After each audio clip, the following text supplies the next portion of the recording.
COVID-19 vaccines. I think it doesn't need much introduction because we are all waiting for the vaccines and looking for a day when we hope we go back to the happy free days of COVID before COVID-19. And each day brings us optimism, and we see more and more vaccines are getting approved across the globe. And I'm sure in India also, in a few weeks or few months, we will be able to get the vaccines. And I think it's an unprecedented development because right in the beginning of the year, we just heard about this vaccine. And here we are today in December, and already the first person has been vaccinated in the world. I think never before there has been such a fast development in the history of vaccines. And this in no measure owes to the scientists, the clinicians, the industry, all the three parties and many more who have really worked day and night to bring these vaccines. And as I said, the vaccine development typically takes about a decade to develop vaccines. And here we are, maybe in 10 months or 12 months, we've been able to discover vaccines. So what is the process which expedited this, and how did one go about it? This is one of the aspects which we hope to address. And of course, how safe are these vaccines? When are we going to, and there are so many different types of vaccines you keep hearing in the newspapers. And so is one vaccine better than the other? Then you hear numbers, somebody saying 90%, somebody saying 60%. What does it mean? These are some questions which I think each and every one of us have it right on the top of our mind. So we thought we'll bring in the experts here today, and each expert will speak for about 15-20 minutes, and then in the end of it we will have question and answers. And this is being streamed through social media, through Facebook, YouTube and Twitter. Please post your questions in the chat box. We will take it up at the end of the talks. And so we have three speakers, as you must have seen in the poster. We have Dr. Shekhar C. Mande, DG CSIR and Secretary DSIR. We have Dr. Gagandeep Kang, who is a clinician and a vaccine expert. And then we have Dr. Prabhuddha Kundu, who is an entrepreneur and an industrialist. So the idea here is to show how science and technology taken up in the labs and the R&D is required for the development of vaccines, which is of course followed by testing in humans in clinical trials, and which after the phase 1, phase 2 and phase 3 actually goes to the production by the industry, scale up and delivery. So this is an integrated process, and the idea is to give you a flavor of how this vaccine development happens and what it entails. So first, I would like to briefly introduce Dr. Shekhar C. Mande, and I think most of you are familiar with him. He's a biophysicist by training from Indian Institute of Science, and then after his postdoctoral work, he's worked at CDFD in Hyderabad, and then later on he was the director of NCCS Pune, and currently is the DG CSIR and Secretary DSIR. And you must have seen him. He is very active on the media. Probably he's one of the scientists whom you keep seeing talking about the vaccines and COVID efforts. And thank you, Dr. Mande, for joining here today. And we look forward to hearing from you on the development of vaccines. Thank you, Geeta. Hearty welcome to all of you in this particular webinar. I'd like to especially welcome two of our esteemed colleagues, Gagandeep Kang and Dr. Prabhuddha Kundu, and hope to familiarize all of you with whatever you wanted to know about vaccines. Now, I have been given the job to tell some basic science behind the vaccines, what actually vaccines are and how do they work in somewhat a layman's language, and I will try to do my best how it happens. So basically what we should recognize the fact that there are large number of live organisms on the planet, and all of them through ages, through billion years of evolution, rather 4 billion years of evolution, have learned to coexist with each other. And there is always a fact that one organism tries to attack another or vice versa. And basically that is for a purpose for sustenance. And all of us are aware of Darwin's theory, of course, of survival for the fittest, that the fittest organisms eventually survive. But nonetheless, all the organisms coexist in presence of one another. And it's a fantastic thing. Now, in this, there are many organisms which are mutually beneficial to each other. And as some organisms, we actually have some sort of prey and predator kind of relationships. Even if it's not prey and predator, some organisms actually thrive on other organisms. And there has to be a balance in evolution for sustenance of each of those. Otherwise, there would be some of them would go extinct, and that's what has happened. Humans are no different. We have learned to coexist with many other species. We have actually large number of bacteria which live our own very own body. There are viruses, bacteria, and all. They actually thrive on different organs of our body: our skin, our nose, our mouth, our gut, and so on and so forth. Of which, of course, Dr. Gagandeep Kang is a global expert in these areas. But most of them are harmless. Most of these actually benefit us in variety of functions that our body does, like digestion of food, maintaining the humidity of the skin, and so on and so forth. But at times, there are organisms which are harmful to us, and if they enter our body, they would eventually lead to the death of a human being. And those are the ones that we should be careful of. But during evolution, we have evolved a process, or rather some kind of system, what we call as the immune system, that takes care of such harmful organisms. So immune systems are very careful and they have a very calibrated response on what actually could harm our own body's function, and then they attack that particular organism once it invades, whether it be a virus, be a bacteria, whether it be a parasite, or any other kind of organism which could actually inhabit on our body and then harm our own health, and immune system recognizes that and get rid of it. So we are capable of launching immune response against all such foreign organisms, as I said, viruses, bacteria, parasites, and so on and so forth, which are harmful to our own health. So that is our capability. But at times, these organisms, when they enter our body, they can replicate at a pace which is so frenetic that they can outsmart the immune system. Some of the viruses do that, some of the bacteria do that, but eventually the immune system catches up and then clears off these kind of invasive organisms. Sometimes the immune system is not able to clear off, and that leads to very unfortunate incidents of that particular person. Now, therefore, anytime we are trying to generate a vaccine essentially tries to prepare your immune system that in the eventuality that such a harmful organism enters our body, our immune system must take care of that in the early part of the infection and get rid of that particular organism. That's the part of the vaccines do. And typically vaccines that people have evolved are of multiple different kinds. For example, when people evolved vaccines for tuberculosis in the late 19th century, it was thought that take actually the bacillus which causes tuberculosis, or its very closely related bacillus called Mycobacterium bovis. So the bacterium which causes tuberculosis is Mycobacterium tuberculosis, and its close relative is Mycobacterium bovis. And to make sure that the body recognizes the bacterium, this bacterium was passaged through guinea pigs for several generations, and the attenuated bacterium then was used as a vaccine so that it's not a harmful bacterium to the body, but yet it prepares our immune system so that when Mycobacterium tuberculosis actually enters the body, it can get rid of that. And that's how the vaccine BCG was evolved. So viruses have similar kind of approaches, and I'm just going to describe very quickly 4 different approaches that we can have of vaccines in terms of viruses, and all the 4 have been tried in the current pandemic, and out of which one of them is very new and very exciting.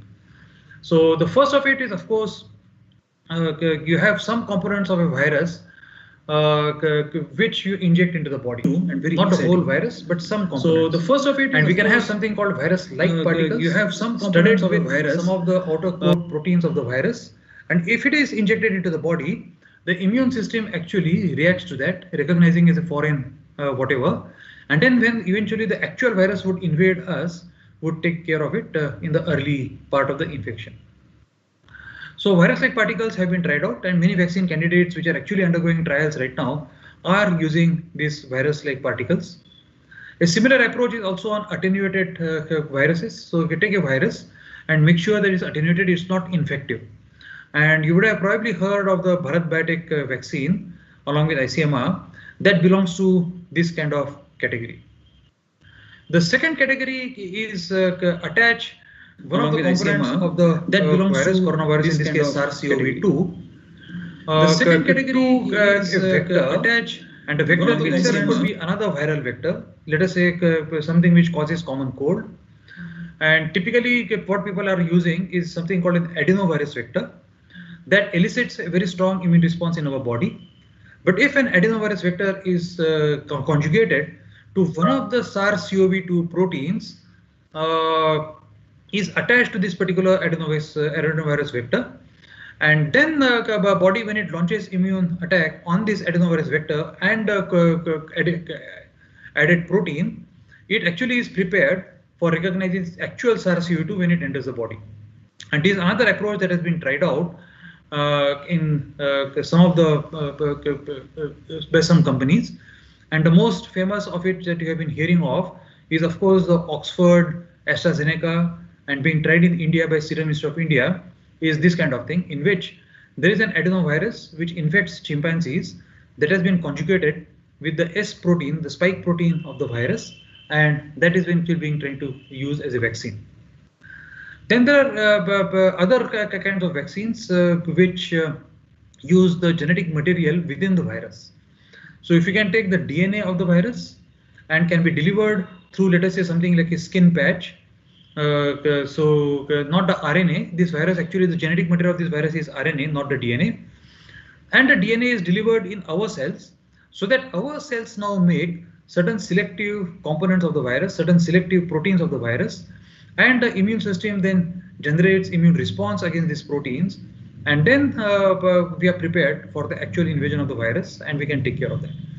And the DNA-based vaccines are being tried out by companies such as Hazra in the country. So they are using a skin patch to deliver DNA to the body and then try to do that. But amongst all of these, a very new approach which has been tried very recently, and to my mind a very exciting approach, is something called the mRNA-based vaccine. Now, the mRNA, to explain the concept to lay persons, is very simple. All of you know that the principal genetic material in our body or in many different organisms is the DNA, whether it be plants or animals or humans or whatever. The principal genetic material is our DNA, and the DNA we get from our parents, 50% from father, 50% from our mother. And all organisms around the planet, living organisms, have very similar mechanism, that parents pass on information to their offsprings and the process continues, right? And DNA essentially carries all the information from our parents. Our DNA is roughly something like, DNA is made up of 4 bases, as all of us know, ATGC, and arranged in a random order, but a very systematic, in a manner in which the information can be coded. And we have about 3.3 billion bases of DNA in each cell of our body. 3.3 billion is 3.3 into 1 and 9 zeros attached to it. So those many bases in the DNA in our every cell of the body. Now, as I said, 50% from father, 50% from mother. But the DNA does not do the actual job in the body. The actual functions in the body are carried out by molecules called proteins, right? I mean, for example, the classical example all of us have heard is that of hemoglobin. Hemoglobin is a protein which carries oxygen from oxygen-rich environment such as lung to different organs of the body, and carries carbon dioxide back from the carbon dioxide-rich organs in the body to the lungs again, and the process continues. Hemoglobin is a protein, and the information about hemoglobin is coded on the DNA, and that information is coded on what we call as a gene, a small element of the DNA. And in the 3.3 billion bases of the DNA in each cell of our body, there are roughly about 20-25,000 genes. You know, I mean, small pieces of the DNA are the genes. Now, the information from the DNA cannot be directly coded into protein. There is an intermediate step. So DNA has to be first converted, or rather this gene has to be first converted into a small element called RNA, and the RNA then has to be converted into a protein. So the intermediate step, what we call as the RNA, is what we call as the messenger RNA, and that's the mRNA. So the DNA is first converted by an enzymatic process into mRNA, and another complex enzymatic process that takes place which codes the mRNA into a protein, and that's how the proteins like hemoglobin are made in the body. Now, mRNA is very nice, and therefore in the vaccination approaches, what people have tried recently and very successfully is they have taken the mRNA of a particular protein of SARS-CoV-2, We know that SARS-CoV-2 has about 27 or 29 different proteins, and one of the most prominent proteins on the surface is the spike protein, what we call is also the S protein. And if you take the mRNA of that and induce that into our cell by some sort of a delivery mechanism and allow our cells to make the S protein by our own cells, then when the protein is made in our own cells, we are fooling our cells to make that protein in our own cells. But nonetheless, when the protein comes in circulation, the immune system recognizes that this protein is a foreign protein, and therefore the immune system launches an attack on this one. And beautifully, immune system then retains this memory for a few months thereon. And therefore, in these few months, if the actual virus comes into the body, the immune system already knows that such a protein exists on the surface of that particular virus. And therefore, it's capable of launching a very strong attack on the virus. And that's how the vaccine would essentially work. That the immune system itself is capable of clearing the virus because it has seen the component of the virus already in the body. And that particular component was delivered in our body by the mRNA or the messenger RNA. And the two very exciting candidates on the block that we see is the Pfizer that has just received emergency approval in many different countries, and the other one is Moderna, which also is applying now for emergency approval in many different countries. And these are two very exciting candidates which have come forth, and let us hope that one of these candidates will actually work and help us getting rid of corona in the coming times. Just to tell you very briefly, there are about 79 viral candidate vaccine candidates which are around the world going in clinical trials. About 40 candidates are there in phase 1 clinical trials, that is essentially testing the safety and dosage. About 17 candidates are in phase 2, that is in expanded safety trials. About 14 candidates are there in large scale efficacy tests, that is phase 3. About 6 candidates are actually in consideration for getting approval for early or limited use, and one candidate has now received approval as of today morning. So the situation is turning out to be very interesting and very exciting in the coming months, and we do hope that many options would be available for tackling this particular pandemic. So any of these different approaches that I described to you, either using a protein or a viral vector or a virus-like particle or the DNA or the RNA, we will have multitude of options hopefully in the coming months, and that will help us in getting rid of the vaccine. Now, this is in tried to be as simple as possible, but I have a very distinguished colleague, Dr. Gagandeep Kam, who has joined, and she will actually probably make things much easier for you to understand that what I have tried to do. And Gagandeep Kam herself is a global vaccine expert, so I would leave the floor to her. But before that, I will hand over to Geeta to introduce Gagandeep to all of us. Thank you all very much.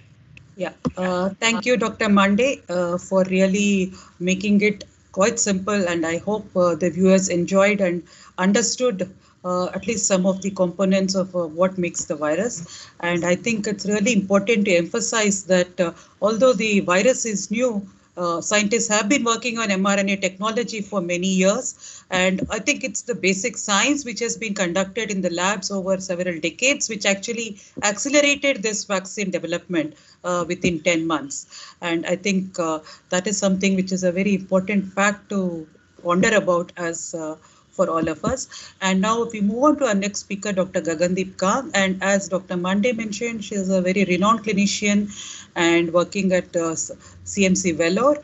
And prior to that, she was just until recently, she was executive director of THSTI. She has been interested in infectious diseases and virology, and she recently published a paper on the rotavirus vaccine work in the New England Journal of Medicine.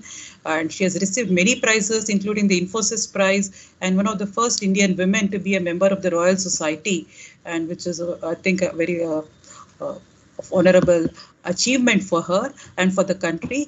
And she's also a member of the CEPI, which is the International Coalition for Infectious Diseases, and she's been one of the leading voices in the country talking about vaccines. And some of you on the Twitter must have seen her elaborate tweets, which she takes up and tries to demystify the vaccines. And she's been a leader in the vaccine research in the country. And I invite Dr. Gagandeep Kam to take us through the clinical aspects of this vaccine research for SARS-CoV-2. Dr. Kam.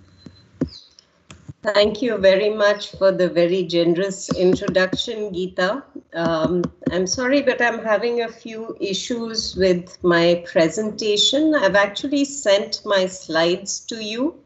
So in case you can present them, that would be ideal. Otherwise, I will try. I'll just yeah. check it. Otherwise, I will speak about the slides. Okay, so thanks very much, Dr. Monday, for inviting me to join this group and for setting up the stage so nicely to discuss vaccine development for uh, vaccines for SARS-CoV-2. This is obviously a very, very exciting time for all of us. As you said, there was a vaccine that was approved in the UK on the 2nd of December, and that vaccine has now been approved also by the US FDA. So you've given us a good setup of how vaccines are developed. But what I thought I would do is try and go through the technologies that are used for vaccine development very quickly and then talk about the clinical evaluation of vaccines. So if we go back into the history of vaccination, the first vaccine was in 1797, and that was with Edward Jenner, where Jenner took a virus, the cowpox virus, and introduced it into the skin of a young boy who was actually his gardener's son. So James Phipps was given cowpox because Jenner had observed that milkmaids did not get smallpox, but they frequently got cowpox because they milked cows.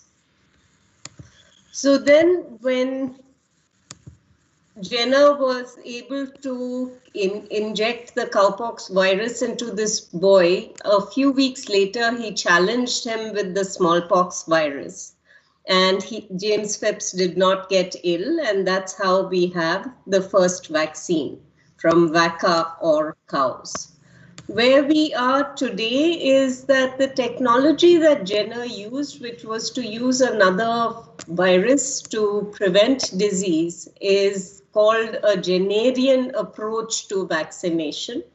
But subsequent to Jenner, Pasteur developed a lot of approaches to vaccination, which were essentially to take organisms, weaken them by treating them chemically or physically, and then use those organisms to be able to make a vaccine. So rabies and cholera vaccines were made using the principle of inactivation or attenuation.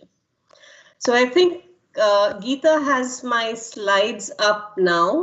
So I'll take you very quickly through the slides. If you can see here, what we are facing today is not something that is unexpected or something that we cannot handle. We have had outbreaks before, we've had epidemics before, we've had pandemics before. H1N1 was a pandemic in 2009. It just had a lower mortality rate than we are seeing with SARS-CoV-2. Anytime we have a lot of trade, travel, very dense populations, we have climate change, deforestation, animals and humans will come into contact with each other, and we will have viruses that switch from one species to another. This is exactly what has happened in this situation. Now, because we know these things happen, they are predictable, and we can think about handling them. Why are we prepared for this kind of situation? We are prepared because we recognized in 2014, after the Ebola epidemic, that preparedness is critical, and vaccines have a large role to play in that. Ebola by itself infected about 30,000 people in West Africa in 2014, 2015. It resulted in the deaths of about 30% of the people who were infected. had direct costs of about $4 billion and indirect costs of $54 billion. Compare that, which was treated as a worldwide crisis, with what we are seeing today, which is a potential impact on the global GDP of about 5%. This runs not into billions, but into trillions of dollars. Now, because of Ebola, there were calls for global action, for preparedness to be built in the Lancet, the New England Journal of Medicine, through the WHO. The WHO then developed an R&D blueprint, which every year is revised to give us the top 10 threats. Next slide, please. So in response to Ebola, a coalition was set up called the Coalition for Epidemic Preparedness Innovations. And the goal was that this organization would use the WHO R&D blueprint of the top 10 threats every year and of disease X, which is a disease where we don't know when it will arrive, where it will come from, how many people it will affect. Now, CEPI, as this organization is called, next slide please, was set up only in 2017, and it identified targets that were relevant to India, the Nipah virus, for example, before we had the Nipah outbreak in 2018. And it also had disease X targets. Now, because it had a disease X target, in 2019, CEPI funded a number of programs around the world, including one that with Bharat Biotech in India, for targeting either the known pathogens, Lassa, MERS, Nipah, Rift Valley, and Chikungunya, or disease X, which were essentially around platform technologies so you could make vaccines quickly.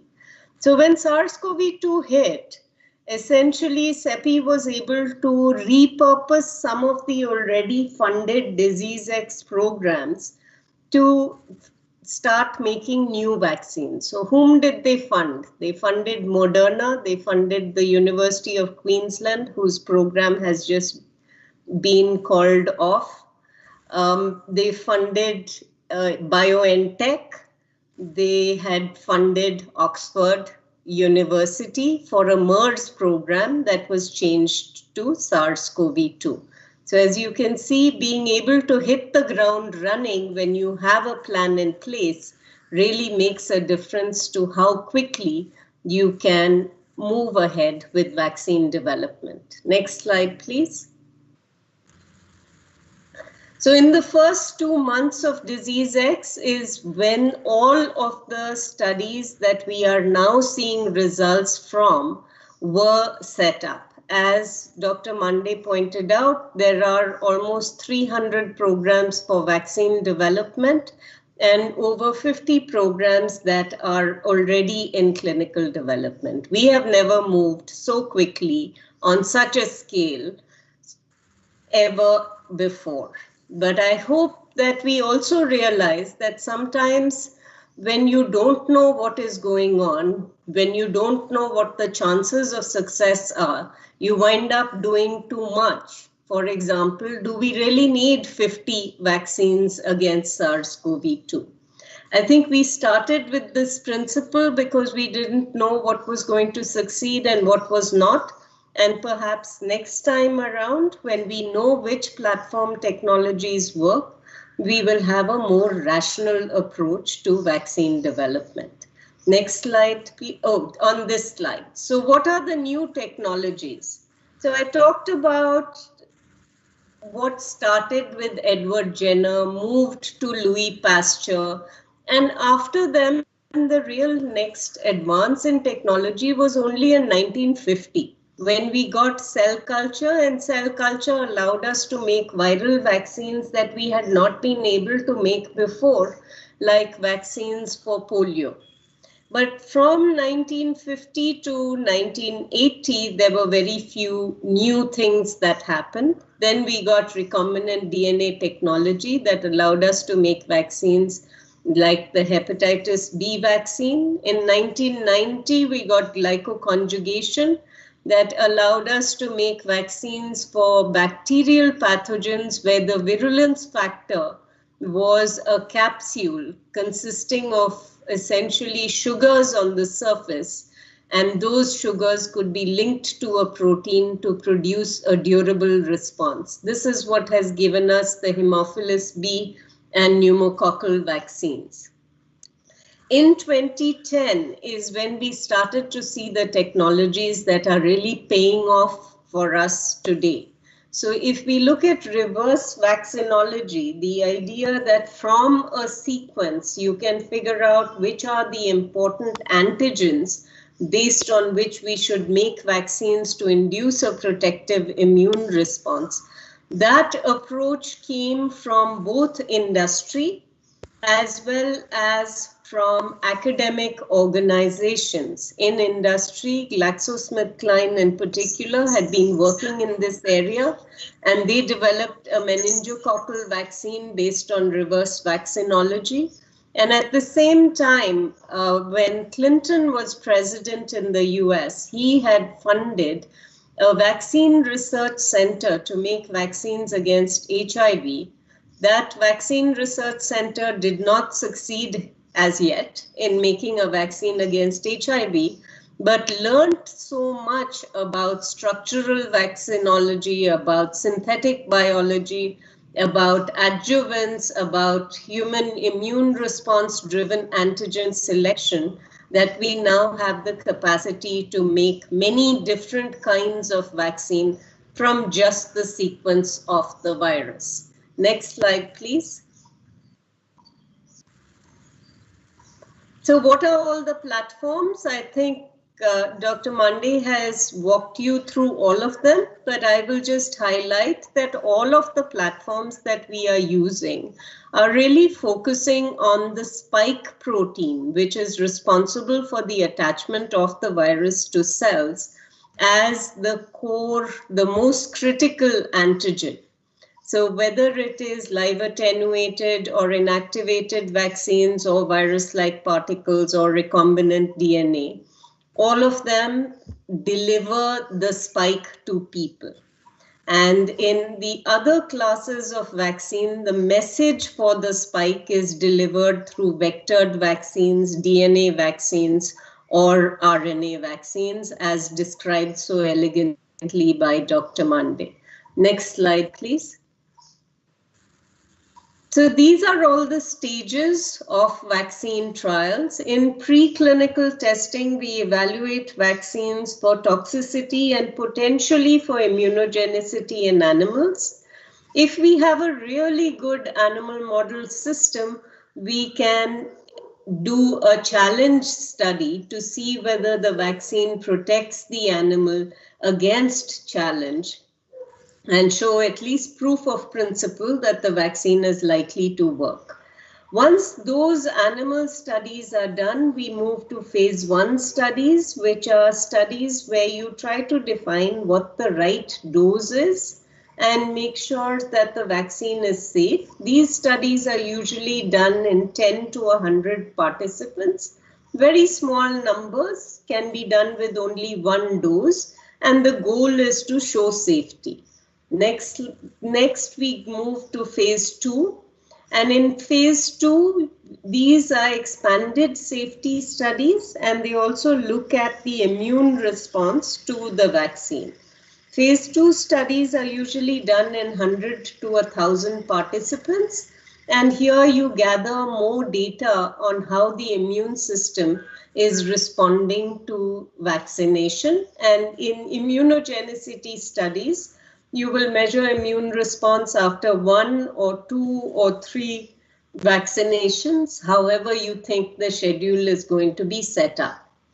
It is phase 3 actually that tells us which vaccines are going to work or not, because you vaccinate a lot of people, usually between 1,000 and 10,000 people. In the case of SARS-CoV-2, because we wanted results very quickly, we've gone into tens of thousands of people.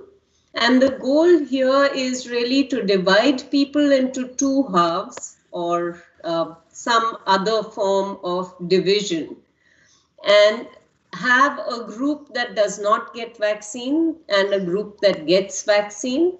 And what you're looking for is people to be naturally exposed to the virus as we are in our daily lives.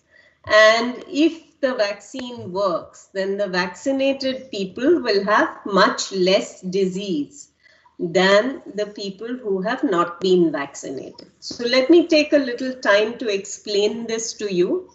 People often say, you know, the vaccine, we decided it worked based on 150 cases. How is that enough, right?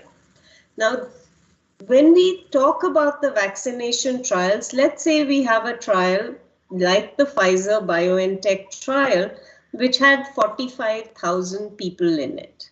In those 45,000 people, half the people, 22,000 approximately, get the vaccine, 22,000 do not get the vaccine.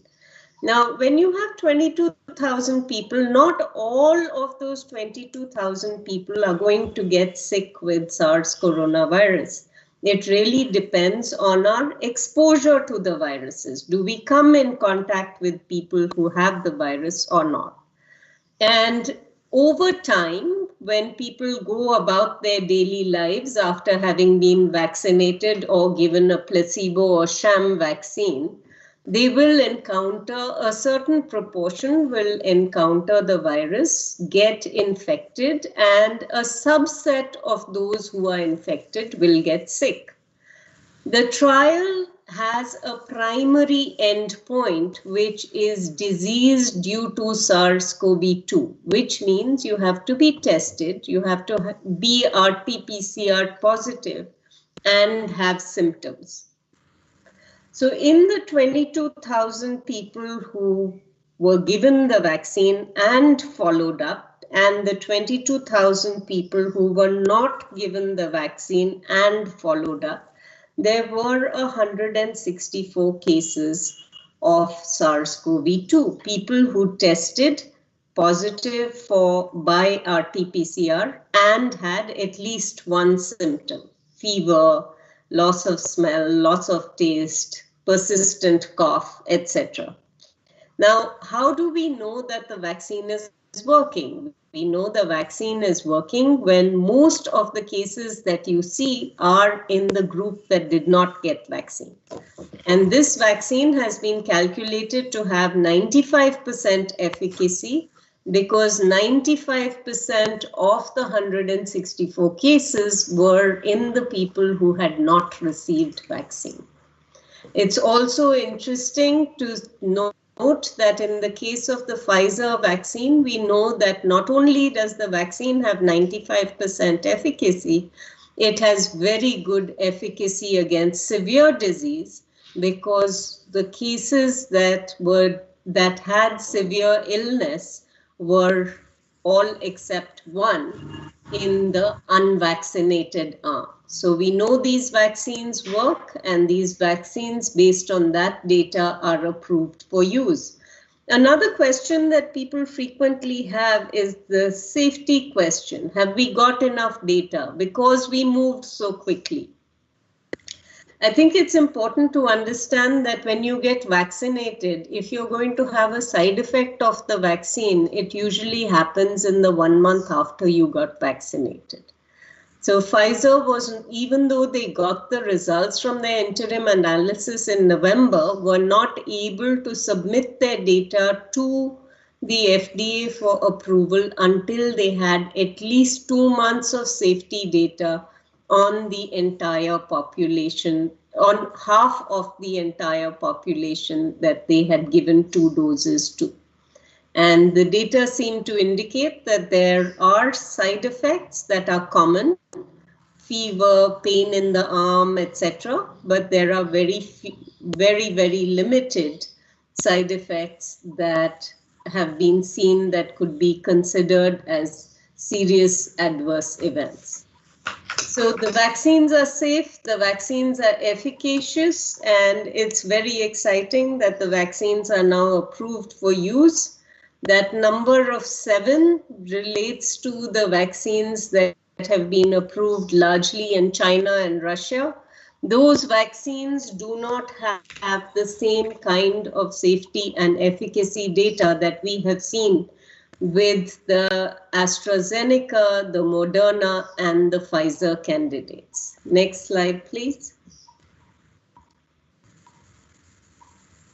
So if we look at who are the major and the Indian players, shown here in red are the Indian players. And I just wanted to put this up to show you that in India, we have every platform technology that is being used globally for vaccine development is also being developed by an Indian vaccine manufacturer. DNA vaccines, inactivated vaccines, RNA vaccines, live attenuated vaccines, replicating, non-replicating viral vectors, combination with influenza, subunit vaccines, we have them all. Next slide, please. So we need vaccines and we need them fast, but I think it's very important to understand that there really has been no compromise on safety of vaccines. We have, of course, issues of scale and manufacture. I will ask for a reality check here and say that even though vaccine companies project a very large number of doses to be made, it's important for us to remember that scaling up manufacture takes time and batches of vaccines frequently fail. So when we think about vaccines, we need to be very careful and not expect something that is not going to happen tomorrow. Vaccines will come, but we shouldn't be in a hurry. We should make sure that they are safe and efficacious and that our regulators have enough time to review the development of these vaccines. Vaccine nationalism has become a serious issue. All the countries that have vaccine manufacturers are trying to get vaccines for themselves. But it's very important for us to remember also that as long as there is disease somewhere in the world, it can travel just like it did before and be amongst us again, even if we have vaccinated the bulk of our country. So we should be looking at supporting vaccination programs around the world. In addition to vaccines themselves, the supplies for vaccination are important. Our vaccine industry leads the world in number of doses. And DBT and ICMR really started the research efforts for vaccine development. ICMR has focused more on the clinical development, DBT on more upstream. Now we have CSIR and DST also engaging with vaccine manufacturers and making sure that we have delivery mechanisms, we have products, we are thinking about what the future should look like. But I think it's also important for us to remember that vaccines are only one part of the prevention of infections. And we need to make sure that even when people are vaccinated, that they continue to follow the norms that have been put in place to prevent transmission of infections, because at the moment, the vaccines may be preventing disease. We don't know yet whether vaccines prevent infection or transmission. So I think for the last slide, I will just ask Geeta to show the next one. And this is the WHO target product profile for COVID-19 vaccines. This is actually going beyond the target product profile to what are the preferred characteristics for a COVID vaccine. What do we want? We want a vaccine that can be used for all ages. We want a vaccine that is suitable for pregnant and lactating women. What do we know at this time? At this time, we only know that the vaccines that have been tested, for which results are available, they are preventing disease in adults. Some of the vaccines appear to also be preventing disease in the elderly. We have no data for children less than 16 years of age. So we will have to wait for those studies and wait for that data to emerge. We have no data on whether these vaccines are suitable for pregnant and lactating women. It has been standard practice for vaccine companies to not include what are considered vulnerable groups, and children and pregnant women are amongst those. But yet we understand that these vaccines are actually needed for everybody, because in pregnant women there are signals that we might see preterm birth and other adverse outcomes. So the sooner we can get hold of get people to do trials on pregnant women and younger children, it will be good for us. Just to say that recommendations for this from WHO will also be available soon. In terms of safety and reactogenicity, we have heard of side effects, some very rare side effects that may or may not be related to vaccines. These absolutely must be followed up.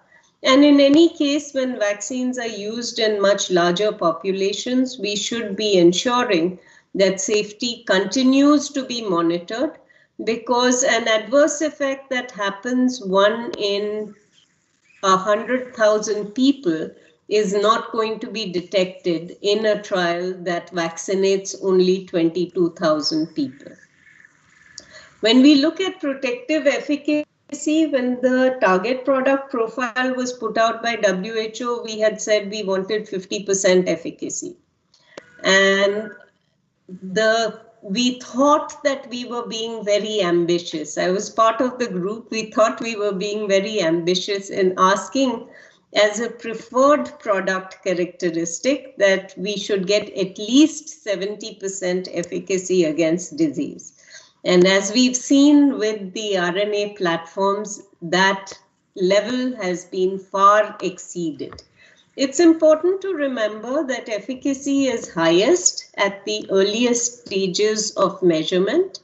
And after people have been followed up for the full length of the trial, we will find that efficacy may not stay at 95%. It may come down to 90, 85%. Nonetheless, we have very, very good vaccines. We still have very little information about severe disease, about transmission, about shedding, but I'm sure that when more detailed information is available on the clinical trials, this will be shared with us. We also do not have information on the duration of protection. We hope that it will be a minimum of 1 year.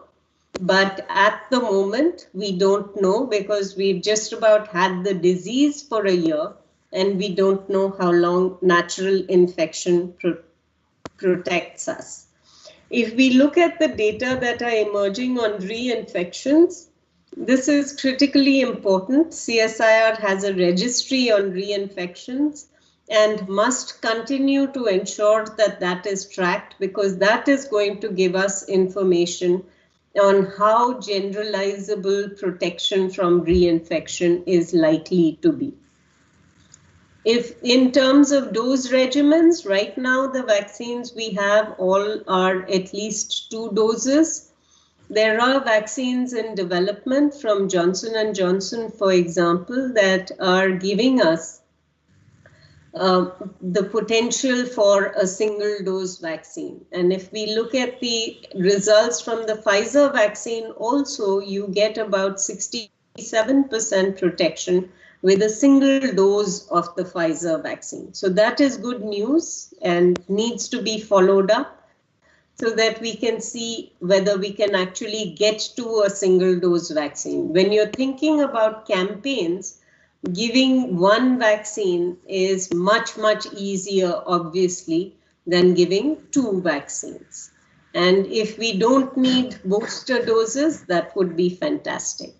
If we could have a vaccine that could be oral or could be a patch vaccine, as Dr. Monday mentioned for the DNA vaccine, through skin patches, that would also make the vaccine very much easier to deliver. One of the problems that we have with the new vaccines, the mRNA ones, is their low temperature storage, cold storage and ultra cold storage. So the ideal vaccine would be something that we could perhaps even store at room temperature without having any need for refrigeration.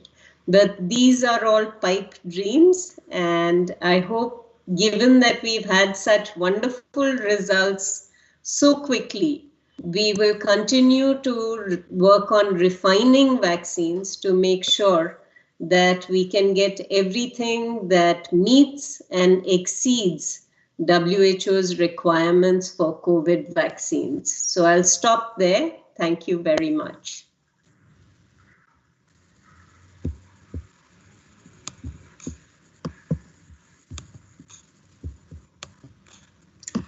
Thank you, Dr. Kang, for your very nice lecture, and you give us hope for optimism, actually, that there are so many candidates and there is positive data, and even India has many vaccine candidates. Almost every platform you talked about, there is a candidate in the country, and I'm very sure that we will get positive results in the months to come. And I think vaccines will be available for India. And you also laid the direction where the research will take us in future, talking about the product list, the target product profile, which one wishes to accomplish. Thank you again, and we will come back to you with questions from the audience later. And now we move on to the last speaker of our this webinar, Dr. Prabhuddha Kundu.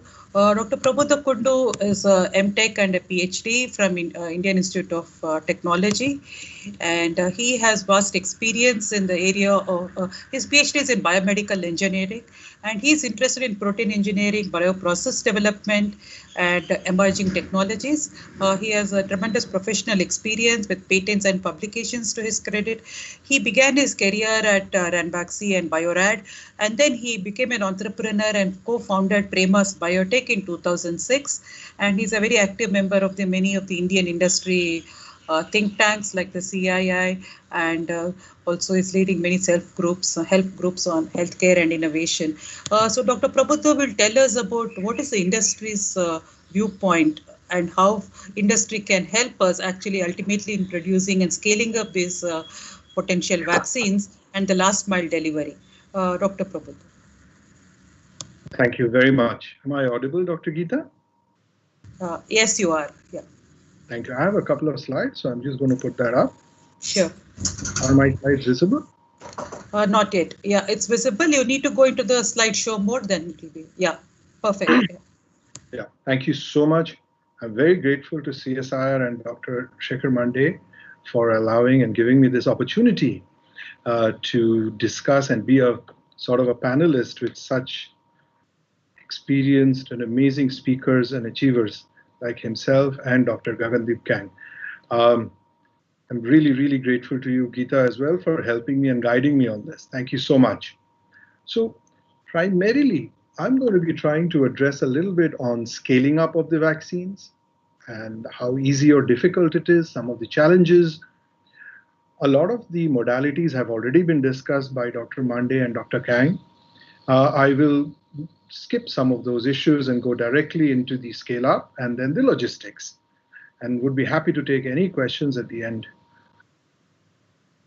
So the talk has been primarily divided into three parts, looking at some of the macro issues that the world is sort of trying to grapple with, compare and look at some of the scale up and manufacturing issues, look at some of the distribution and logistics issues. And I will not even hesitate to say, I think most of us, especially in the audience, have been generally very well informed. So my role is just going to be highlight some of the top issues and then look forward to more of a meaningful discussion and questions. First and foremost, I believe COVID-19 is foremost a global humanitarian challenge. Thousands of health professionals are battling the virus, putting their own lives at risk. The government and industry have been working together to understand and address the challenge, support victims, their families, communities, and we've been putting hours, thousands of hours, man hours, looking for treatments and then hopefully a vaccine as well as a therapeutic. Some of the economical impact, as we see as a global GDP, as a combined, the globe has sort of lost over $2 trillion. And is this the bottom, or is there worse to come forward, even with a vaccine? So some of the numbers that we see here, the hardest hit are the airlines and the automobile industry. Surprisingly, healthcare has also shown zero growth because a lot of this sort of COVID growth has happened at the cost of other diseases and investments thereof. Certain things that have got enormous boosts have been online learning platforms, and dare I say, parents have been seeing the homeschooling and online schooling and the impact of that. Apart from that, most of the industry has been impacted tremendously, and it will take over 3 years perhaps to get back to even close to normal. Some of the most vulnerable sectors that we've seen in terms of real numbers, we see the airline sector losing about $1 billion a day. We see the restaurant and hotel businesses looking terribly grim. The other thing which is happening is that there's some sort of a fatigue against COVID that's coming in. It's sort of like, throwing caution to the wind. We are seeing people, not practicing the right stuff like wearing masks and social distancing. And this will happen till we are able to come out of it. Looking at some of the COVID-19 vaccines, not only in development as a number, but to look at it from an industrial point of view in terms of academia partnerships, we see that about 66% of the vaccines are being developed, typically confined to the industry. There is about a 13% being developed in academia and over 21% which is being developed as partnerships. What does that mean in real terms, in terms of the combination is that there has been a phenomenal amount of different types of vaccines being not only developed, but capacities being sought, expertise being looked at, evaluated, and settled on in very little time. What took perhaps years or months of due diligence, cross visits, understanding sites are now being done online. While we have a lot of whole viruses, protein subunits, and nucleic acids being discussed, and multiple companies working on it, but it is also a truth fact that many of them do not have the manufacturing capability, capacity, and ability. So there has been a large number of collaborations which have taken place, especially in the mRNA side or on the DNA side. Looking at the classical manufacturing of vaccines, whether it's wholesale vaccine or protein vaccines, there are well-established processes, well-established sites, and well-established sort of commercial understanding of how these things will play out.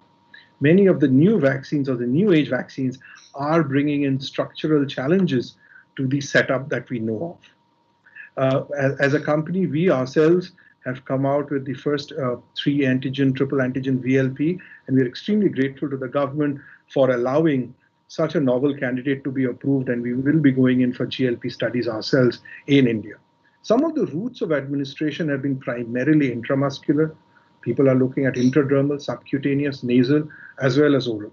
Ideal situation, as Dr. Kang pointed out, would be if there was a way to go towards oral. But there's, of course, a lot of miles to cover in between that. So what is the COVID-19 vaccine expectation? One is the kids want to go out and play. I'm sure the parents want them to do equally well. And also, we also want to be freed of this bondage of getting stuck in our homes. I think that's where manufacturing and the deployment and the translation of what's going on in the labs and in the clinical development really takes place. So I've tried to break it up into 3 simple steps. The drug substance, or the main component. Then comes the sterile fill and finish. And then if at all we need to lyophilize it or dry it up. That means take water or the liquid out and make it into a powder. In the biologics drug substance production, primary focus what we've heard the other speakers have been on platforms, which is whether it's a DNA or an RNA or a protein or a whole virus like vaccine. The issue next then comes at scale, because the dose and the efficacy will decide at what scale do I need to ultimately manufacture at commercial scale. So if something which we need at one dose, then if we have limited capacity, we still have a large population to cover. Anything that goes beyond a single dose, goes into double doses, means you not only have to sort of inoculate and inject and vaccinate the primary population, but you have to do them twice. So the number of doses that you need to produce goes up double. Of course, as Dr. Kang and others pointed out, that we may not need to vaccinate the entire populations of the country, but even if you're looking at 70% coverage in India, you're looking at about 1 billion doses for a first time and another 1 billion doses for the second time. And I believe that once you take it from one company, it would be difficult for you to go to the other company. So one of the things that the regulators have to really adjust and see is how are we going to get at least 2 doses out of a single platform at that scale with that capacity to continuously deliver over the next 30 days. The other things which play a very critical role beyond the capacity of the drug substance are the adjuvants. These are the ones which are needed to boost the immunization profile and the bioavailability of the vaccine candidates. In certain cases, the RNA and DNA others have added complexity of being coated with a lipid molecule. Now, not only is the capacity at the bulk drug substance production site, but also from the tertiary supplier who is going to either give the adjuvant or the lipids. The entire world has come enormously together to come and fulfill this COVID vaccine legacy and have it out there. However, in many situations, I am also informed that this has been done at the cost of capacity for other products, which means other low-cost vaccines will be coming out in short supply. And this is one of the concerns of the government as we need to build up capacity and stockpiling. When we come to sterile fill and finish capacity, there is a great constraint if it comes to pre-filled syringes. So primarily, companies are going towards vials and multi-dose vials. Again, one of the interesting issues was that this huge cost that a vial went up from a few rupees to as high as 60 rupees a vial because there was none to fill, because companies were putting in millions and millions, hundreds of millions of vial requirement. So not only did we come, but there was, what that did was put a push and pull capacity to soda ash factories. Soda ash is the starting for glass vials. So not only did you have to look at bulk drug substance, the adjuvants, the lipids, the vials, but also soda ash factories. Were they able to divert their capacity to sudden requirement of the globe for vials? Then comes if the drug substance along with its formulation can be dried and lyophilized. Many of us have bought for baby formulations antibiotic powders in which we add water. So a lot of this could be saving the cold chain issues if we were able to lyophilize. So there are lots and lots of sort of hubs and spokes that needed to be covered when we wanted to scale up. Coming to look at the developmental timelines, original developmental timeline, and this I've derived from the New York Times, was if we had to follow the normal routine development, then the vaccine would be sort of available in 2033. And what we have remarkably done is sort of, this was predicted in somewhere in April and May that we would get the vaccine by 2021. And in reality, what we've actually done is somewhere come here. So what have we really compressed?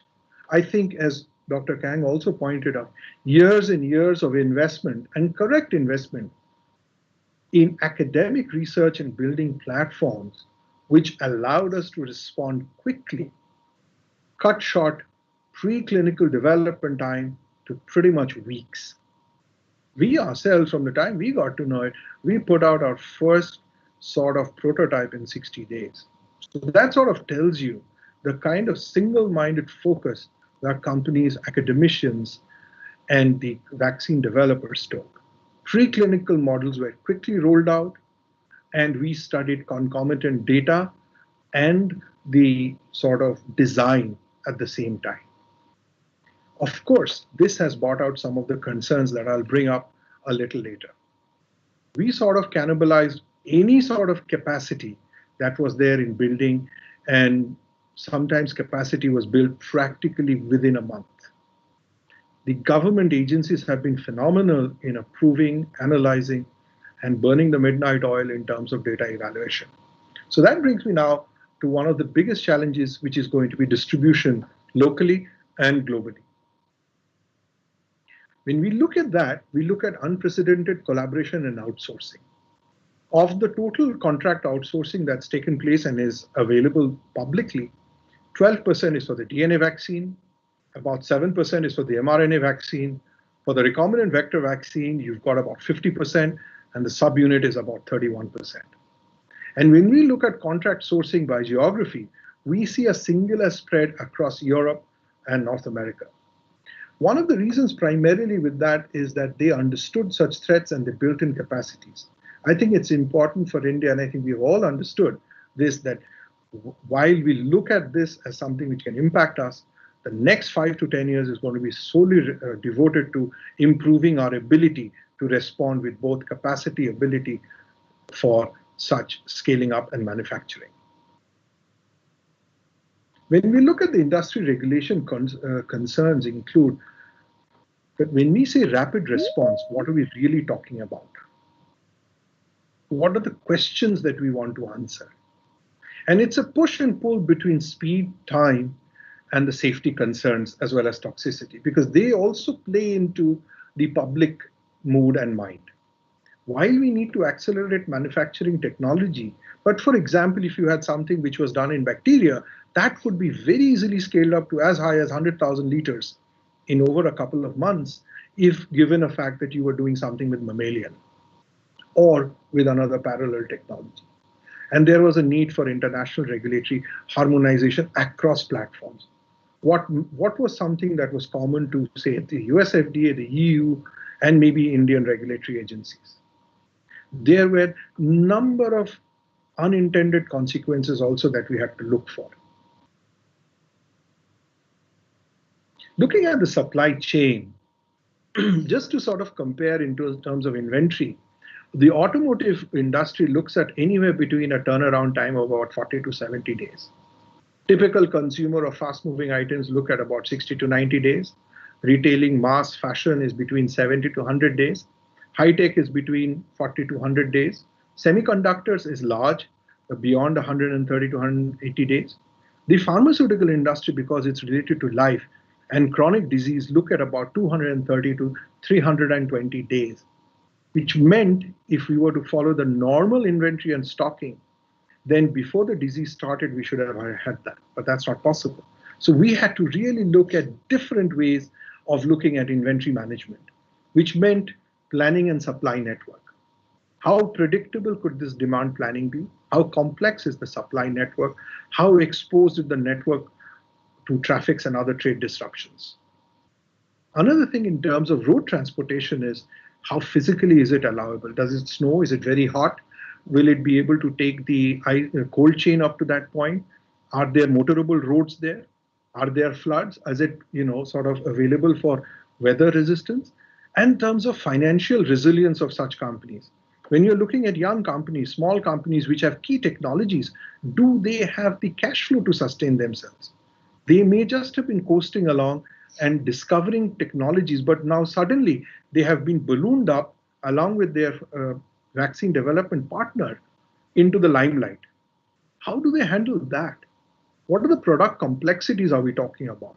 It's like when we see a vial, we see a cap, we see a cover, we see a label, we see so many things out there.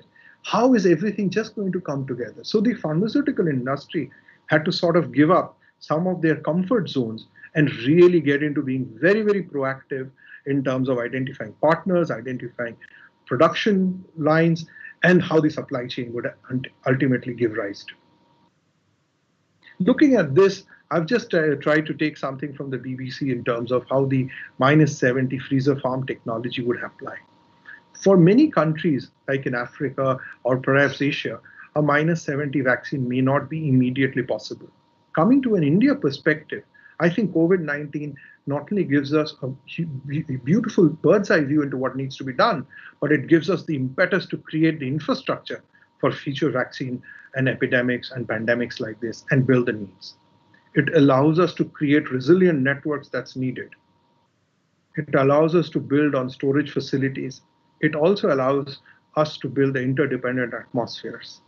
As I've also experienced myself, it's amazing to be sitting at some of the tables where we have academicians, regulators, as well as industry coming together with a single-minded focus of getting about dealing with the situation. Some of the concerns regarding the COVID vaccine that manufacturers and developers have to give rise to. One is quality control, some of the side effects. There's a lot of concern in the general population about this general safety. I think that's what also Dr. Kang said. I think the industry has to do itself a lot about exposing the data, and that's coming out. Doctors as well feel, in comparison, that safety is actually also one of the very important concerns for them.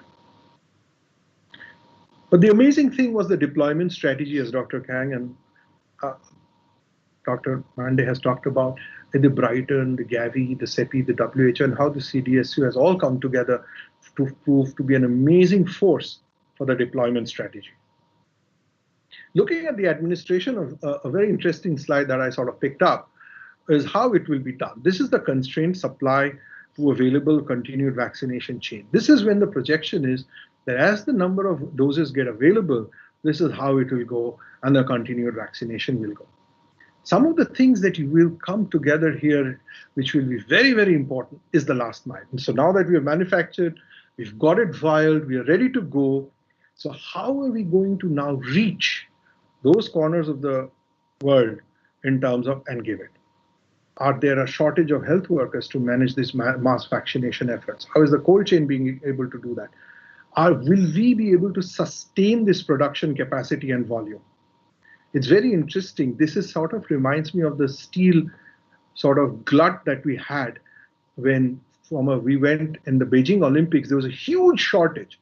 18 million tons was the capacity, and suddenly we needed 90 million tons because of the Olympics.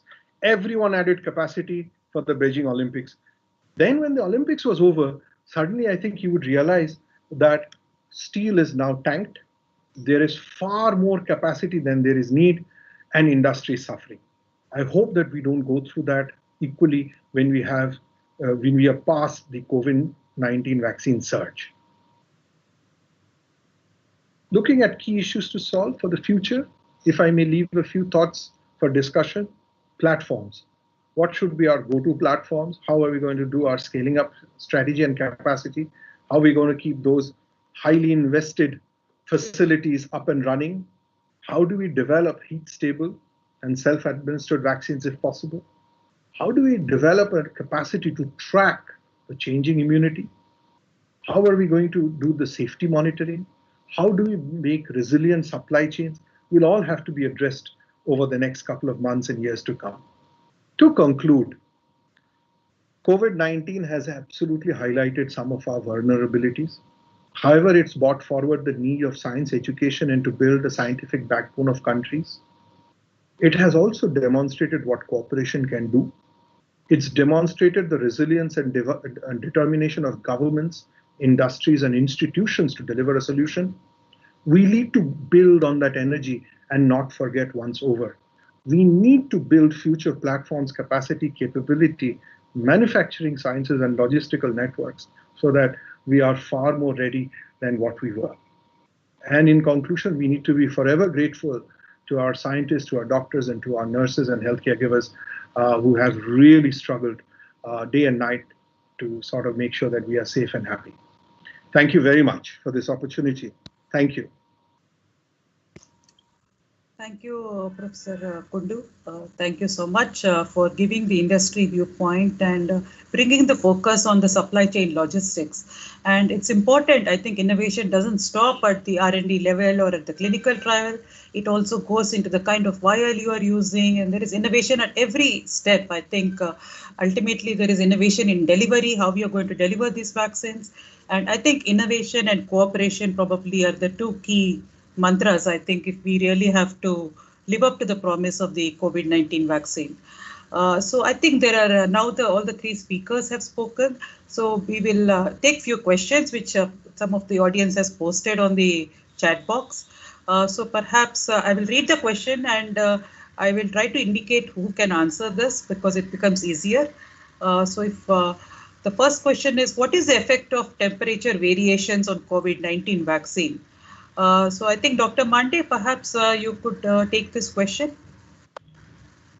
Temperature variation on the vaccine? Yeah. So the thing is, the Pfizer have now made their composition of the vaccine available.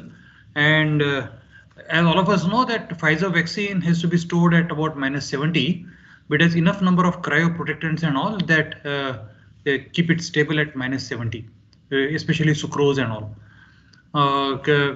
In terms of other vaccines, Moderna vaccine is stable at -20 for 6 months and at 2 to 8 degrees Celsius for about 30 days. That's what they claim.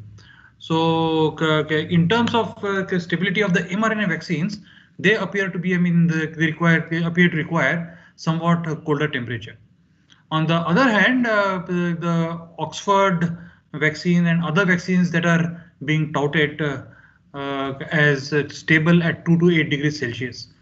So it's only the mRNA platform that appears to require somewhat cooler temperature, and that's also partially because mRNA inherently is an unstable molecule.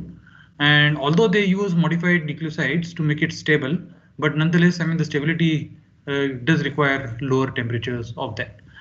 Ideal thing as an ideal vaccine, as also Gagandeep mentioned, would be oral and this and that. Ideal vaccines also are stable at room temperature, but I guess we are yet a bit far away from that particular temperature requirement on today's day.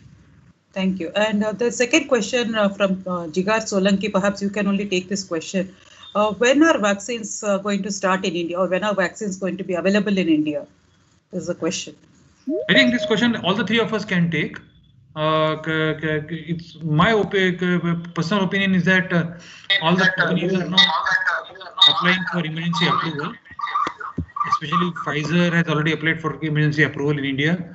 So have Bharat Biotech and AstraZeneca, Oxford AstraZeneca.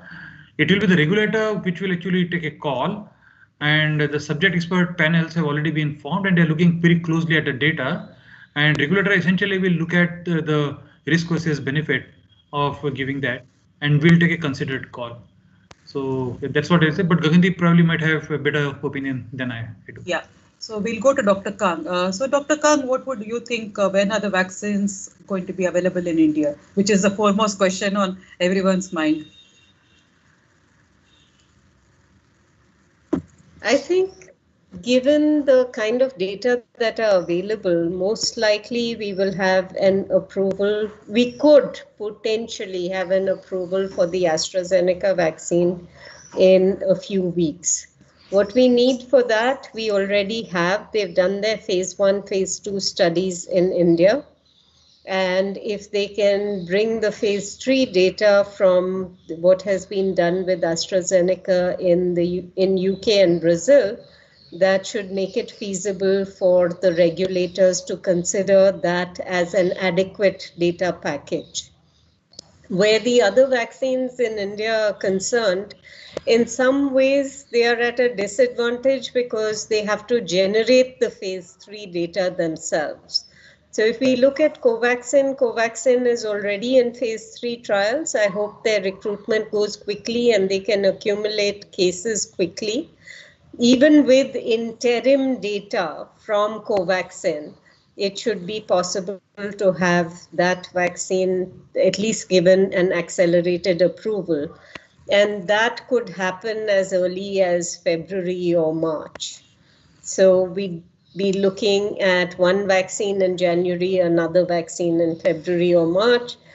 Zydus Cadila has just got permission to do their phase 3 trials. So they will take a little bit longer, maybe March, April or thereabouts, to have enough data.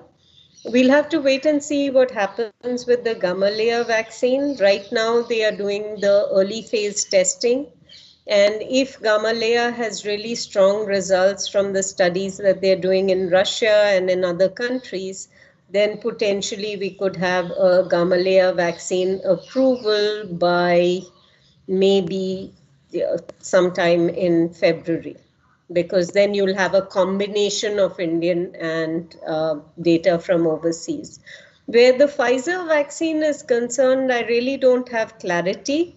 There is the provision to waive clinical trials in India for the regulator, but so far we have never approved a vaccine with no Indian data at all. So that really depends on what is decided by the regulatory agencies. We'll just have to wait and see on that. Yeah, thank you. And so there's also related a question, any complications in vaccine taken by volunteers? So we've heard a lot of stories about the complications of vaccines taken by volunteers. We heard about the volunteer who got the Covaxin vaccine developing a viral pneumonitis, and that was not shared with the public.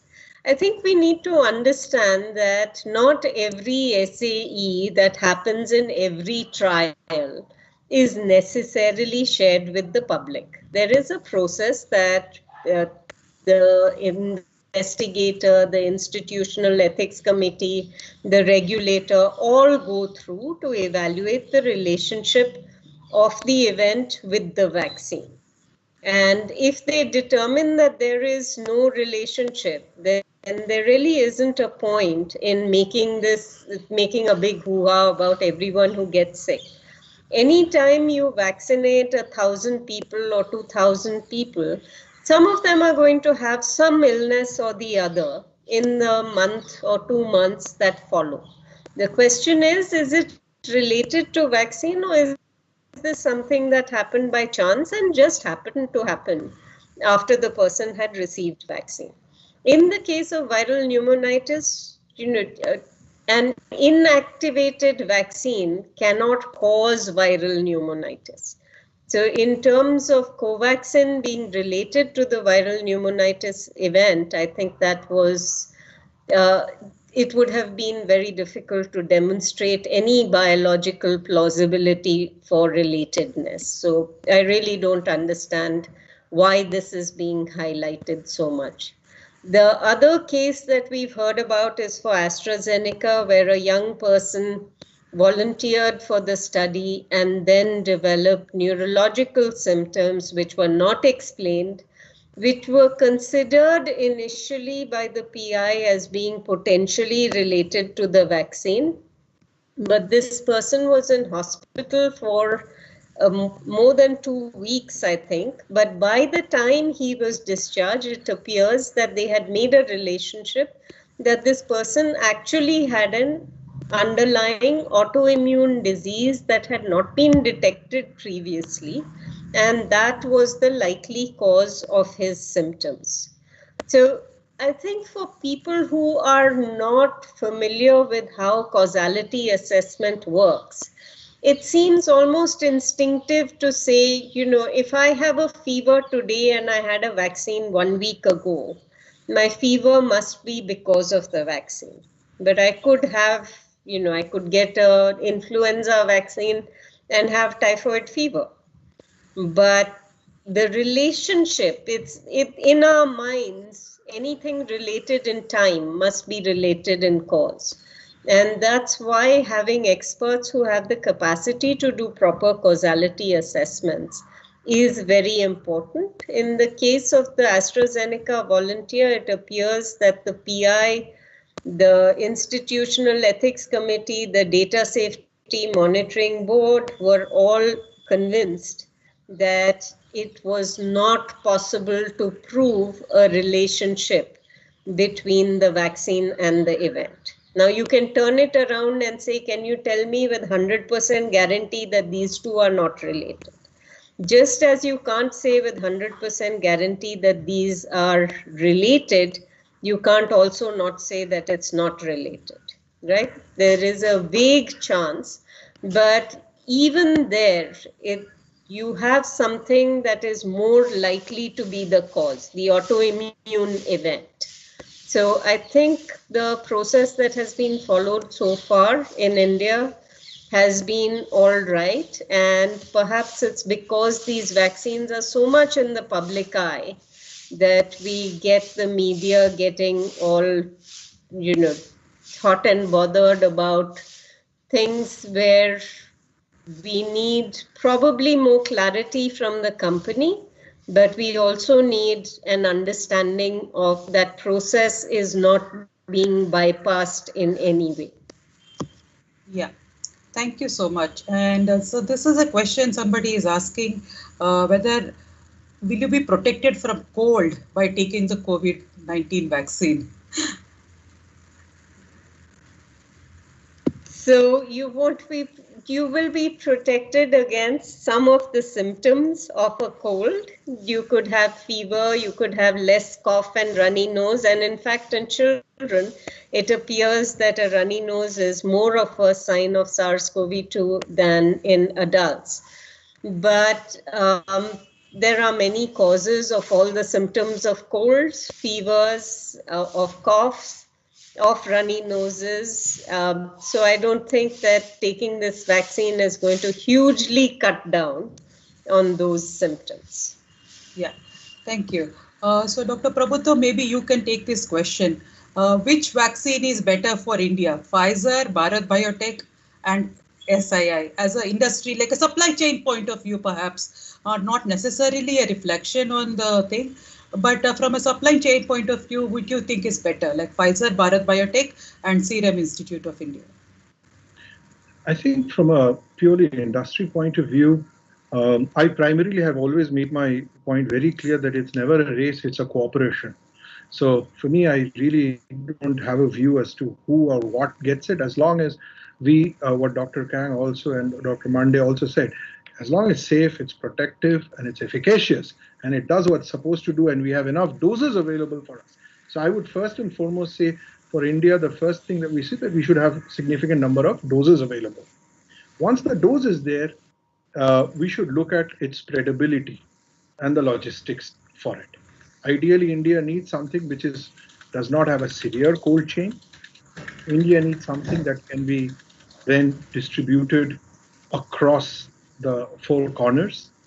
The other thing is, the other day I was speaking to a friend of mine who was a medical doctor, and he was saying, how will we, administer this? I mean, if you have an easy delivery mechanism at the patient-doctor interface, or at the nursing homes, or at the hospitals, it'll make things much easier.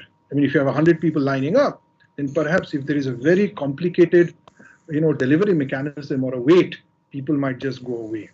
So that's what I look. And of course, the fourth thing, which is very important, is cost effectiveness and its availability, not only through the government networks, but also if there is a private channel available as well. So I would put these 1, 2, 3, 4 points in terms of qualifying which one should go ahead or be available.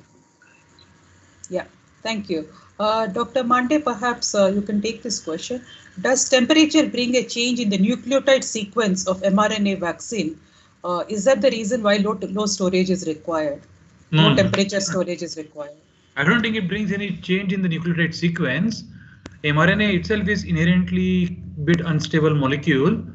There are enzymes which degrade it easily, and also molecule can get degraded, but the nucleotides per se don't change. And what they have tried to do is they have tried to stabilize, and that's the masterpiece in mRNA vaccines. If they have used some of the modified nucleotides, and they also use pseudouridine as the stabilizer. So these are actually tricks that they have done to stabilize this particular mRNA, but it doesn't change with temperature. I mean, the nucleotides don't change with temperature. And you also pointed out, I think, the low temperature is because of the liposome encapsulation, not because of the mRNA, the That's low right. temperature stability. So also there's a question, what is the difference between toxoid and protein subunit vaccine? Gagandeep can take that. Okay. Sure.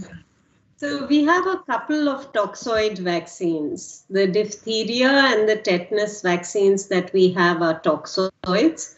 Essentially, in both of these, the disease that we see is not because of the organism itself, it's because of the toxin that is produced by the organism. So what you need to immunize against is not the bacteria, but against the toxin. So what is done for diphtheria and for tetanus is to take the toxin and make the toxin into a formation that will induce an immune response and not cause disease. And this is really, really old technology. We actually use formalin to do this, and it works very well. Tetanus toxoid is one of the best vaccines we have. The diphtheria toxoidid vaccine is also one of the best vaccines we have.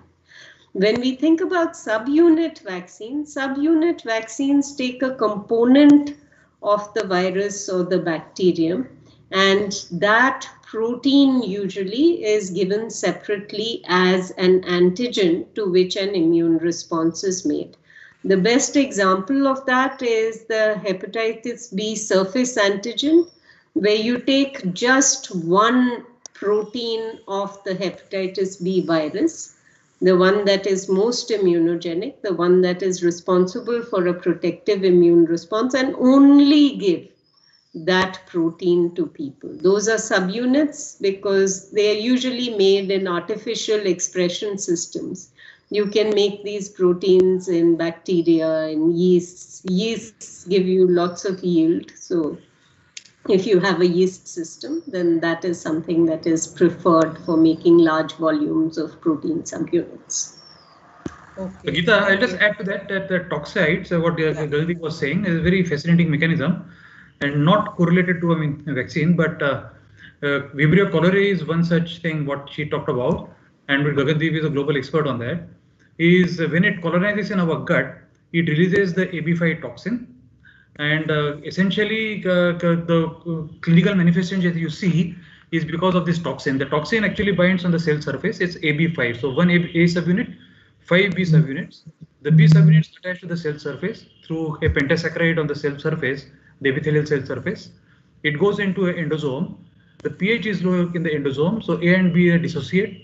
A goes inside the cell, and the moment it goes inside the cell, it ADP ribosylates some of the G proteins, GS alpha particularly, and that leads to a burst of cyclic AMP, and then that leads to loss of all potassium and sodium and all from the cells, and that's exactly what the clinical manifestation of that. So as what she correctly said, is the action is not because of the bacterium or the pathogen itself, but because the toxin that it actually releases. So that one toxin, if you can block, you can control the disease. Yeah. So I think it depends on how much biology we understand of the organism and whether we are able to pinpoint. Then I think the toxoid approach would make a viable approach. So there is a question that given the huge numbers of vaccine India needs, is there a possibility that each state might take a vaccine from a different company? Dr. Khan, would you like to take Sure. that? So in fact, this is exactly what we've done for the rotavirus vaccine. We have two vaccines in the system, and some states get one vaccine, other states get the other vaccine. You don't want to, well, in SARS-CoV-2, you might want to mix and match vaccines to induce a better immune response, but actually what we want for a program is for the program to be as functional as possible, to give the right doses at the right time to the right people. And in order to do that, it is better that each state understand what the requirements are and have a steady supply of whatever vaccine they have chosen to use. So a corollary question to this, which I'm just asking, is it possible that the first dose you get one manufacturer's vaccine and the second dose you get another manufacturer's vaccine? So, Geeta, you're bringing up something really interesting. And actually, this is exactly what is going to be tried with AstraZeneca and the Gamaleya vaccine. They are planning to look at trials where they might do a combination of the two. And that will be good for us to see. And there are two reasons why this is good. One is we already have one example of a licensed product where there are two separate vaccines. And this is the Ebola vaccine that is made by Johnson & Johnson, where the first dose of the vaccine is an Ad26 vectored vaccine. And the second dose is a modified Vaccinia Ankara vaccine. And the idea is to produce a strong and durable vaccine response so that you don't need to go back and vaccinate anybody again. I think this approach is going to be seen much more in the future. And where AstraZeneca and Gamaleya are concerned, I'm very interested in seeing the results of that, because I have a concern about the Ad5 vector that is being used by CanSino and by Gamaleya. Ad5 has previously been used for making HIV vaccines, and in at least one trial, it seemed to increase the susceptibility of individuals to HIV. So just that's a theoretical concern at the moment. But because it's been seen in one vaccine trial before, I think we should take this very, very carefully and slowly. Thank you for the clarification.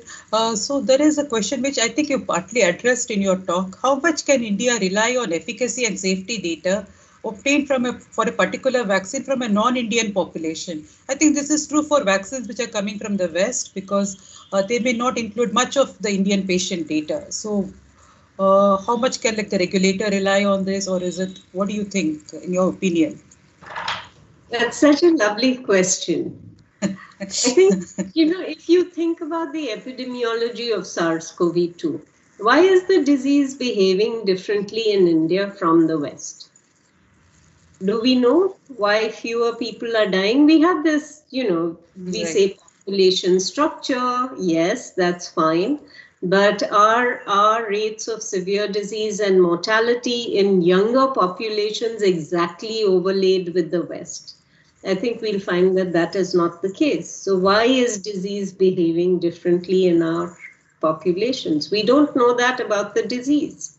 And we know even less about the vaccines. So I think for many vaccines, there are two things that are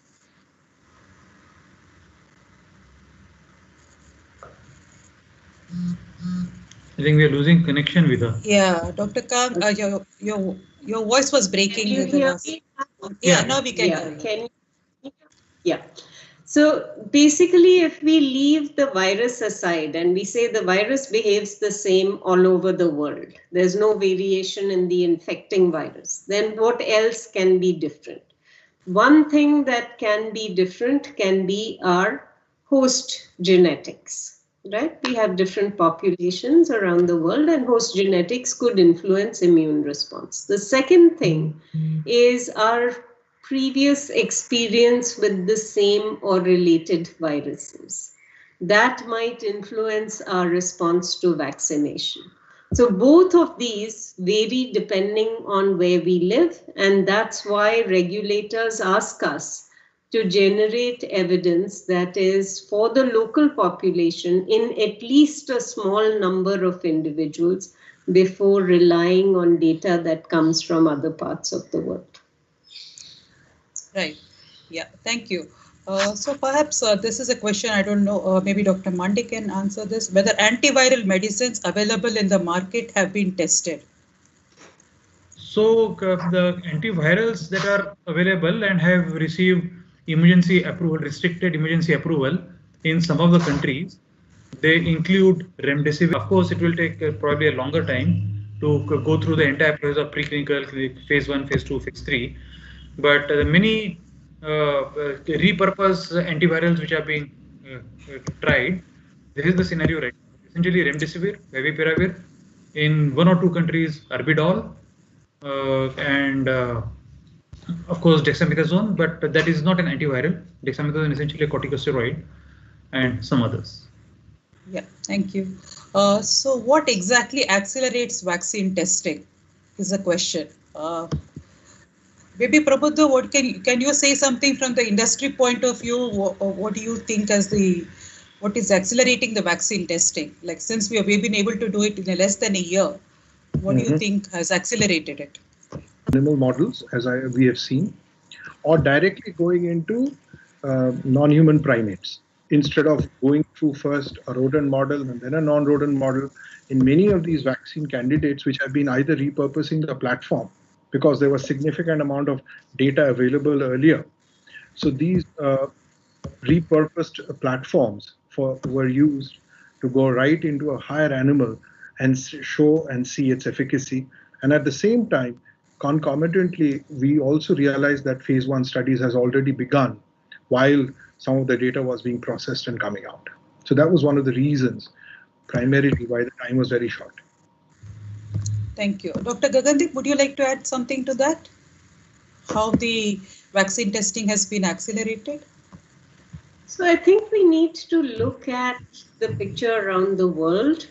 After anthrax in 2002, was it? In the US, the US established BARDA, which was essentially intended for responding to biological threats. What BARDA did was not only invest in basic science programs aimed at countering infectious threats, it also booked up capacity at many GMP facilities where vaccines could be made quickly and where in peacetime they could be used for other vaccines, but when BARDA decided it needed to use that space, that was made available. So the US did that. I've already told you about the kind of work that CEPI did. And I think looking at vaccine development as a whole, if you look at what started out, none of the multinationals were interested in making vaccines quickly for Ebola or making vaccines quickly for SARS-CoV-2. It was the small biotechs that kick-started this entire effort, that were willing to take a risk, that were willing to use what they had and turn it towards that. And CEPI was there as a catalyst. So once you get going and you start to generate results quickly, the Modernas of this world, I mean, Moderna getting into humans in 42 days is an incredible example of the speed with which small companies can work. Large companies may make at scale, but they are also like large bureaucracies. It takes them time to make up their minds and get going.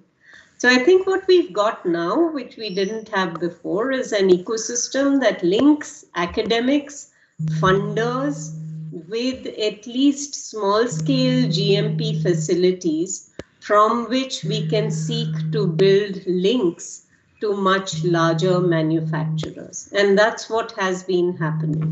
And I think one of the things that we shouldn't forget is that experience is very important. Some of the missteps that we have seen with AstraZeneca might be because they don't understand how vaccine development works, given that they are a drug company and not a vaccine company. They've certainly had issues with their communications. Right. So I think, like you rightly said, Moderna, and I think the openness of the data also, the fact that the sequence was immediately available of the SARS-CoV-2 from China. I think the very next day, Moderna started working on the vaccine candidate. The openness and sharing of data also has accelerated the vaccine testing. I think that's another thing. So the openness, the ecosystem and the collaboration probably is what is really helping us to get where we are today. Yeah, and so again a question. I think you answered this to some extent. How long immunity will persist? Is there any clear-cut data or evidence about it? I think you addressed this, but I maybe you I can wish I re-emphasize it. Yeah, you're I wish treating I Gagandeep as an astrologer. Yeah. Well, we can do, this is why we need more modelers, and we need more immune system modelers who can take existing data and predict how the immune system will function in the future. We don't do enough of that. Now, if we look at where we are with reports of immunity from natural infection, we know that it lasts for longer than 6 months. That we will, at least the signatures for what we think is a protective immune response has been seen for over 6 months. Now, the same people, this is small numbers of people, but we will have to continue to follow people over a long period of time to ensure that we can monitor the immune response in them and figure out how long they stay protected. There's a lot of work on defining correlates of protection. And if we can get that done in the next month or so, it seems like we are heading down the direction of neutralizing antibody responses supported by some cell-mediated immunity assessments. So if we can get that defined, then we can take some of the people who were infected a year ago and see whether protective responses in them are persisting. And that will help us think about when vaccines might need to think about booster doses, if at all. Yeah. Thank you, Dr. Kang. I think I'll give you a break. Now I'll go to Dr. Mande.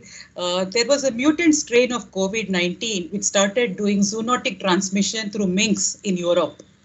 Would the panelists provide any insight on similar mutations if seen prevailing in India? So perhaps genomic data from India is what you could comment on. See, as of now, there is no evidence that it has mutated in India and jumped into any animal. When of course the strong theory is that when it started in Wuhan, it did jump. It is zoonotic transmission, but as of now in India, more than 4,000 viral isolates have been sequenced. About 60-70% in CSIR, IGIB and CCMB and IMTech together. But I don't think there is any evidence as of now yet that it has jumped from humans to any of the animals. So we'll actually reserve a word for that. Yeah. So if I can just comment on that, Geeta, the mink strain it's the cluster 5 strains. And those seem to move between humans and animals and back. And that's what made them particularly dangerous. I think from what Dr. Mande has said, we have not seen any evidence of the cluster 5 mutations in the Indian strains as yet, but that's exactly why they need to be tracked. Right. Yeah. So I think the million-dollar question, which is again, I think AstraZeneca vaccine tested 2-dose regimens, maybe by accident, but the lower dose gave better results. How? So currently, the thinking is that the lower dose, so basically, you are giving two things, right? You're giving the adenovirus vector and you are giving the gene for making the spike protein. So when you measure immune responses, you can measure immune responses against the vector, against the adenovirus, as well as against the spike of SARS-CoV-2. So the thinking is that with a lower dose of the adenovirus the first time around, you made less antibodies to the adenovirus, which then meant that you were making responses to the spike with the first dose of vaccine, and the second time when you gave the adenovirus and the spike protein, you didn't have enough antibodies against the adenovirus to block it getting in the second time around. So a low dose might have resulted in an ability to respond to both doses of the vaccine, whereas with the high doses, you may have responded only to the first dose. Thank you so much. So the question, related question, I think it is for AstraZeneca, but I think I can extrapolate it to any vaccine. How much percentage of the population needs to get vaccinated? So I think let us not restrict only to the AstraZeneca vaccine, but In my opinion, everybody, but the government might not agree with me. The reason that I say that is there is a difference between herd immunity and personal level protection. I'm sure everybody wants to be protected against disease. And if anyone wants protection against disease, I think we should offer them vaccination. But in terms of the public health goal of stopping transmission, of decreasing disease, it's possible that if we reach that magic level called herd immunity, then it may not be required for us to immunize everybody, because whatever few cases we see after that will be something that the system will be able to handle. And how you decide what that level of herd immunity is depends really on the transmissibility of the virus. So if you have this virus which has a reproductive number of about 3, you're likely to need to immunize over 70% of the population to get there. Given that in our programs, when we seek to immunize all children, we actually reach 90% of children.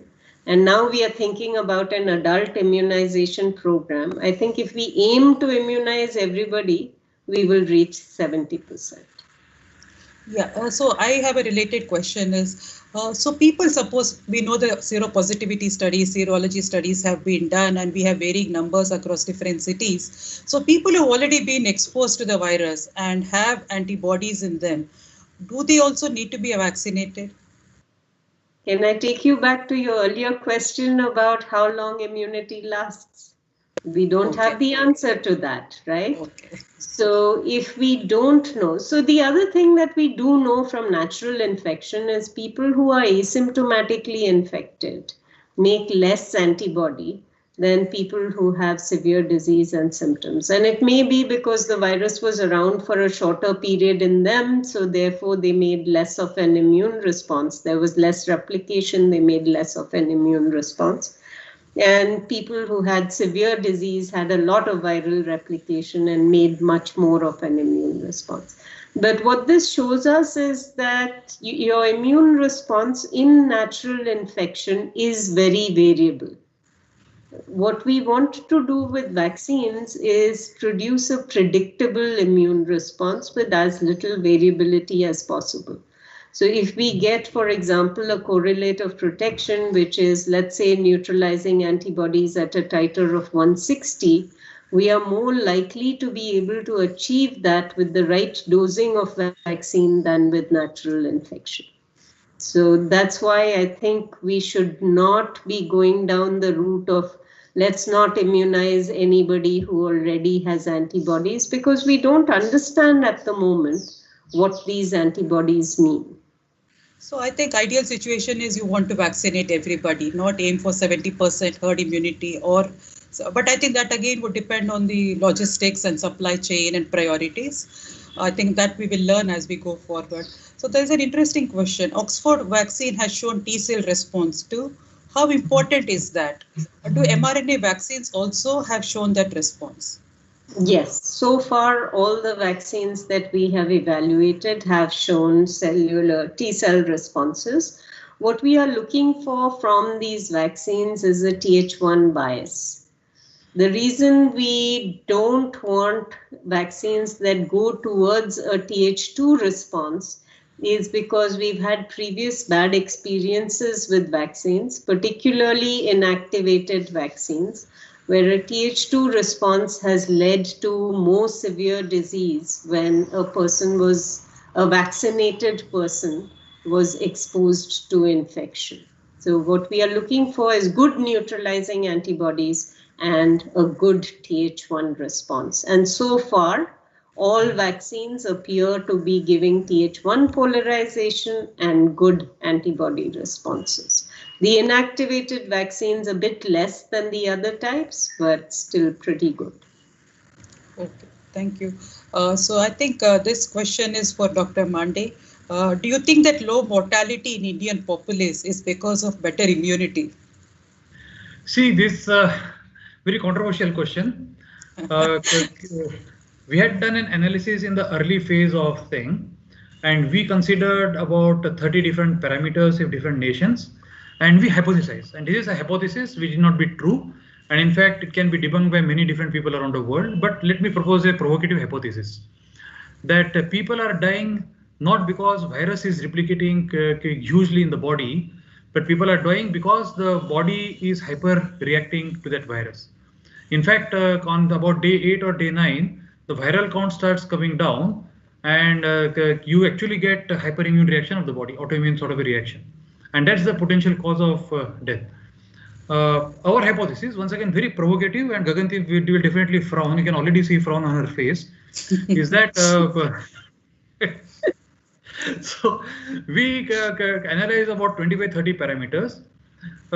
What is acknowledged is that the incidence of autoimmune diseases is higher in the developed countries, the higher GDP countries, and less in the low GDP countries. If you look at the ratio of communicable and non-communicable diseases, low GDP countries have a much higher ratio of communicable diseases and less of non-communicable diseases, and the other way for high GDP countries. So we actually took all the parameters, the demography, the average age of people in those countries, and the population density, and how many cities above a particular number, and the incidence of different autoimmune disorders, and so on and so forth. And because autoimmune disorders, we hypothesize, is linked to hygiene, right? I mean, that's very, very provocative, but most people don't believe in that. Something called hygiene hypothesis, more typically called as immune training hypothesis. And our results, when we did linear regression, were quite startling. So there we thought where the parameters in countries like low GDP countries, people are continuously exposed to many different pathogens, and it's an acknowledged fact that many people in low GDP countries have chronic inflammation. You know, that's a fairly acknowledged fact, and that actually trains their body. I mean, there's an hypothesis once again. You don't have to accept it. That trains their body so that the body does not hyper react to the virus in the second phase of the disease, and therefore the mortality is low. But the fact that remains even today correct, right? I mean, that's the numbers that tell us, and I don't think we have a solid explanation for that, is the number of people dying. The case fatality ratio in high GDP countries is certainly higher than that in the low GDP countries. And I don't think we still understand the science behind it, but that's what the numbers are telling us.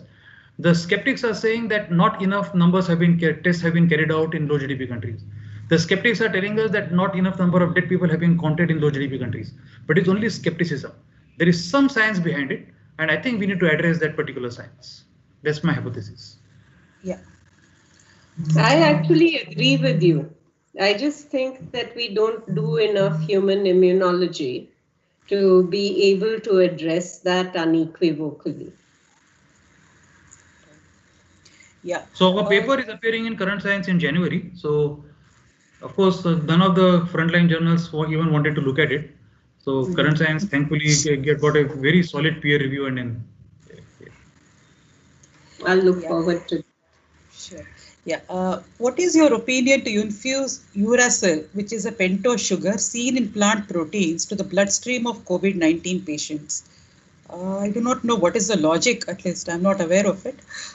So to infuse uracil, which is a pentose sugar seen in plant proteins, to the bloodstream of COVID-19 patients. Any guesses? I have no clue why that would work. Right. Okay, we just leave it then. What is the difference between neutralizing antibodies and spike protein specific antibodies? Which one is more important? The spike protein is a fairly longish protein. Part of that interacts with the ACE2 receptor. Now, the neutralizing antibodies essentially block the interaction between the ACE2 receptor and the spike protein. Antibody generated to some other region which does not interact with ACE2 receptor would still be an antibody to the spike protein, but not the one which actually inhibits the entry of the virus into the cell. I don't know, Gagandeep may have more view. No, absolutely. I think so. All spike protein specific antibodies are not neutralizing antibodies, basically. There are only few which are neutralizing antibodies, right? Yeah. So there's a question on Twitter. So perhaps if there are 10 volunteers, only few are given vaccine and remaining placebo. What is the need to give placebo? The placebo is given in clinical trials to avoid bias. So, for example, if you had two people, one vaccinated and one not vaccinated, who came to you with similar symptoms. I have fever, I have body ache, I have cough. If you know that you want your vaccine to work and one set is vaccinated, you would say, no, your fever cough just seems like a cold to me.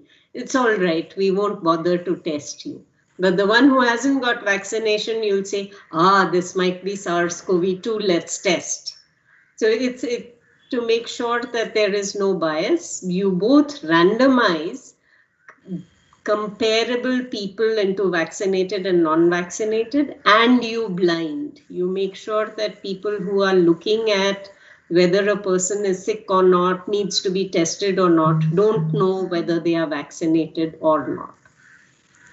Yeah. So should we give anticoagulant to every patient who is discharged? No.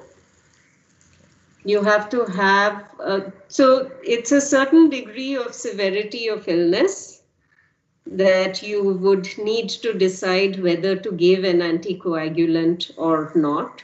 And that depends on age, on comorbidities, on severity of illness. And then the maintenance on anticoagulants also requires a clinical assessment. It's not for everybody. Yeah, so maybe Dr. Mande, enzymes have a specific role in microbiology. Is there any such set of enzymes that can block the COVID virus? The enzymes carry out a specific catalytic role, right? For example, ACE, when we say, it converts one form of angiotensin into some other form, and that's the angiotensin converting enzyme. Now, unless there is an enzyme which can, say, cleave the surface proteins of COVID virus, that will be. But what we have to also realize is that most of the SARS-CoV-2 virus is studied with sugars. It's heavily glycosylated. And that aspect still is being probed by many people around the world, that what kind of glycosylation actually happens and whether any of those glycosylases might have any role. But as of now, I don't think anybody has probed this question whether any specific enzymes would block or inhibit the viral entry or transmission or whatever.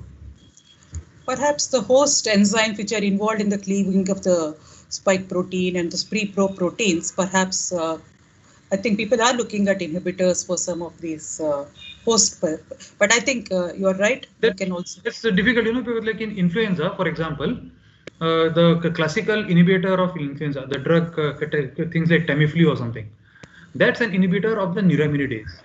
And neuraminidase is the one when the mature virus is trying to come out of the cells, but out of the cell, neuraminidase actually goes and then cleaves the terminal sialic acid, and then the viral particles come out. Now, if you block that particular process, then you won't allow the mature virus to come out of the cell in influenza. So there you have a specific enzyme, the neuraminidase, which is blocked by inhibitors such as Tamiflu. And Tamiflu, of course, is a trade name, but I mean, whatever the name of that compound, is a inhibitor of the sialidase activity of neuraminidase. Yeah, I think we should draw close soon. I think last few questions we'll just take. Any data we have on prevalence of prior antibodies to adenovirus in Indian population? Dr. Kang, do we know anything? Very important question. We have very little data on antibodies to any viruses in this country. There are very few serosurveys that have been done for medically important viruses. So adenovirus, no. Okay, I think this is the last question. Lab tests like IL-6, D-dimer, ferritin are relevant for. Are they relevant for every case? So IL-6 and D-dimer are predictive of severity or progression to severity. If you are generally young and healthy and asymptomatic or mildly symptomatic, I don't think these are required. If you have comorbidities or are in an older age group, watching these parameters can help you predict who is deteriorating and who is not. Also help with recovery, tracking recovery. Okay, I think just one more question has come. Shall we give tissue plasminogen activator for prevention of coagulation in post-COVID infection? I think we shouldn't overtreat. So right now we have no evidence that this would be a useful strategy to follow in some or all patients. And until we have data, we should not be thinking about that. Okay, TPA is extremely expensive, so mind you, the TPA is not very cheap. Right. Yeah. So I think I have a last question because I have the privilege of asking the last question. So this is a common question. I think people will come after vaccinating. Do we still need to wear mask? Suppose I receive a vaccine, and you think I can go around without a mask, or should I still wear a mask? The most considered answer, but unconsidered answer for people like me would be, of course, yes.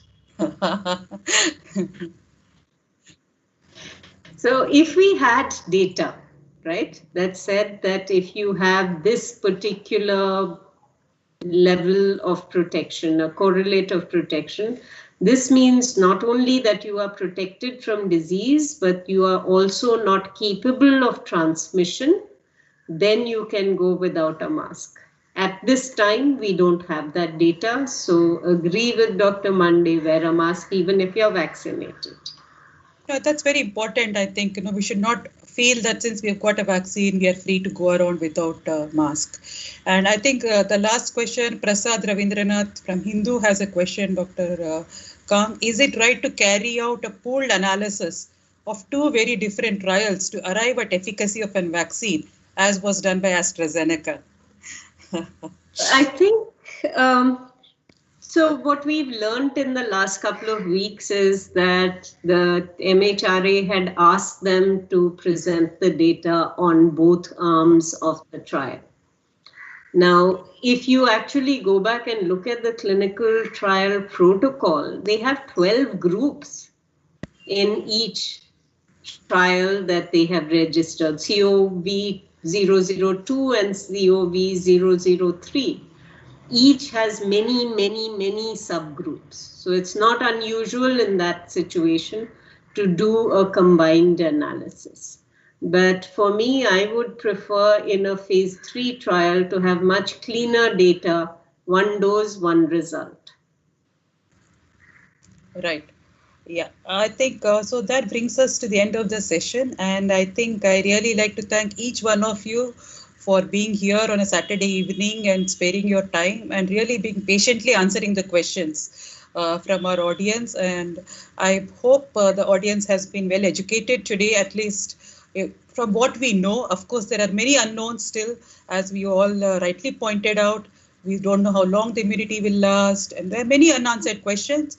But I think nonetheless, we all agree that we've made tremendous progress from January to December, and there is much to hope for going forward. And I'm sure there will be good vaccines coming along with the efforts of all the scientists, the healthcare workers, the clinicians. And I'm truly thankful to all of you for being here. And I would like to thank Mahesh and Deepak, who are behind the scenes and managing this smooth webinar. And again, thank you all. And I think happy holidays or happy weekend to all of you. Thank you. Thank you. Thank you very much. Thank you, Dr. Monday. Thank you, Dr. Kang. Thank you, Geeta. Thank you so much. Thank you all. Thank you. Absolute honor. Thank you.